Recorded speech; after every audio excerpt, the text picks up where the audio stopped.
The building and mining industries are concerned the federal government could risk the livelihoods of self-employed tradies. Peak industry lobby groups are calling out the government's claims it consulted industry over industrial relations reforms. Master Builders Australia says employee-like forms of work infringes on the rights of some 260,000 self-employed and independent contractors. The Minerals Council of Australia says the Fair Work Commission's powers to impose minimum standards for independent contractors could see companies avoid using self-employed workers altogether.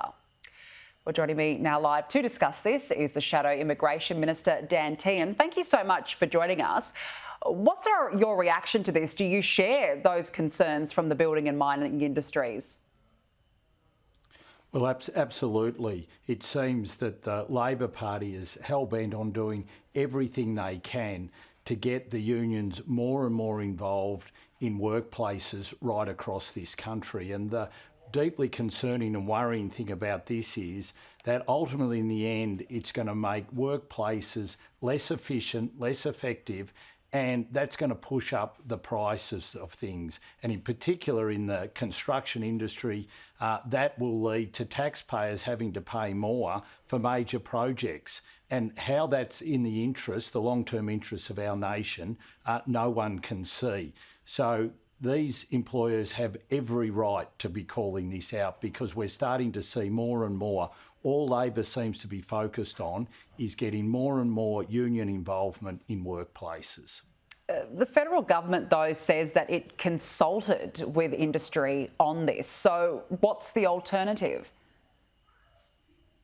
Well, do proper consultation. I mean, some sort of fig leaf is not consultation. Sit down, work through it, understand what employers are saying to you, understanding what employers are saying when they say that this could lead to people losing their jobs. Understand what it means when employers are saying that this could mean that my workplace becomes less productive, which means the costs of things go up, and that means that the taxpayer pays more or families pay more.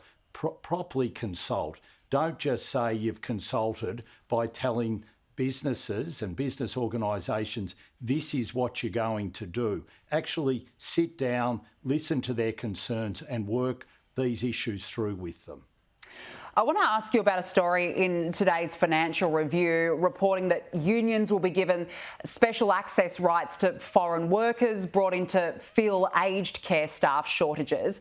What is your understanding about how this will work? Well, this is another example of the Labor Party allowing unions into businesses.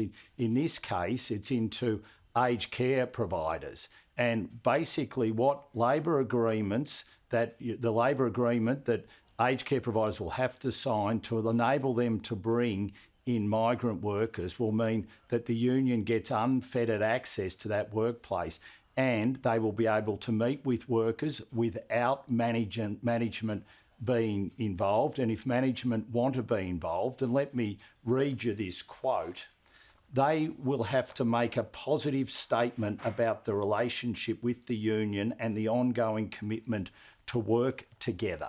So basically what we have here is a Labor agreement which is telling management when and when they can't get access to their workers when unions are involved, and then what they have to say. Now, this is in the aged care sector. My real fear is that this will also go into other sectors which bring in workers to help fill workforce shortages.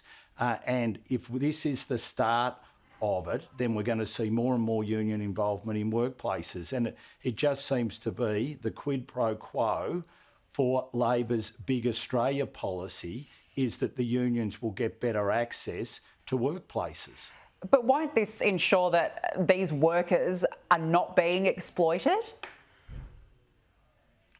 Well, we all don't want to see workers exploited, but how? By giving unions unfettered access to workplaces, management not being involved, and then when management wants to be involved, they actually are specifically told what they have to say. How does that help with exploitation? This is just all about getting unions into workplaces. It's not about better outcomes. And what we need to see is Labor actually addressing workforce shortages. We've got 1.5 million people coming to this country this year and over the next 4 years. We've still seen workforce shortages everywhere.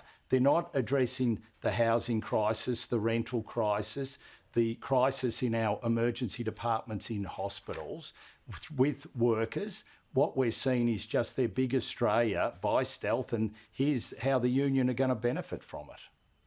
Dan Tehan, we have to leave it there. Thank you very much for joining us.